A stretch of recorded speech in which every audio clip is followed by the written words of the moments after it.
The boat, which was en route to Lamu Island from Ndau, capsized at Mkanda. Among those killed in the tragic accident were 2 men, 5 women and 3 children.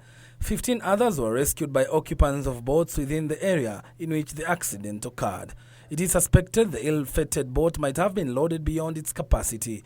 Elsewhere, 2 international research institutes are raising a red flag of an increase in the number of women and girls joining radical groups. They are engaged to provide software skill to the men who are already in the camp, either in form of becoming wives to those men, either in terms of providing services like cookery, like taking care of the men who are foot soldiers and that kind of thing.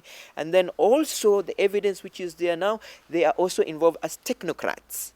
Technocrats as nurses, as doctors, as data analysts, and so on and so forth. They are also involved at the technical level. Dr. Mustafa Ali of the International Institute for Strategic Studies says the research carried out in the coast region, eastern and northeastern regions indicate that many women are being recruited by extremist groups such as Al-Shabaab, and there is need for concerted efforts to end the worrying trend.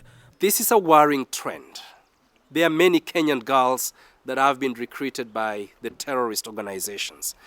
There are many Kenyan women that have been recruited by the violent extremist groups who have actually joined some of these groups in Somalia, in Libya, in Iraq, and in Syria. Unfortunately, most of the times when we are talking about violent extremism, when we are talking about the returnees that are coming back into the country, we are focusing only on the male recruits. We are only focusing on men. Mustafa notes that some of the women are now in active combat or harboring radical elements blamed for the recent attacks on Kenyan soil. A lot of times we don't capture that.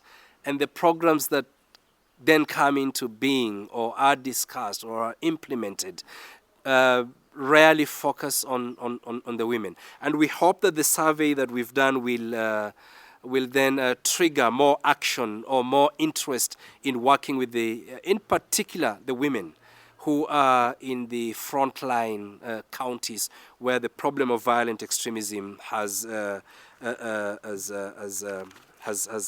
gained root. In Eldoret, police have arrested 2 people found carrying out a fake KDF recruitment exercise. One of the suspects has been identified as Agustin Wambogo from Meru, while the other one is yet to be identified. The 2 were also found with 750,000 shillings police believe was part of what they solicited from unsuspecting individuals. 3 fake calling letters that stated that 3 recruits will be admitted to Moi Barracks in Eldoret were also found in the suspect's possession. Hawa wamechukua hiyo nafasi kuendelea kulagai wananchi. Huyu mnamuona hapa anajiita Major Augustine recruiting officers. Hii kijana ndiye alikuwa anakuja kuandikwa from Meru. The way they met in Nairobi, he is connecting with the others. A woman who was allegedly planning to issue a bribe to have her son recruited went into hiding soon after the incident.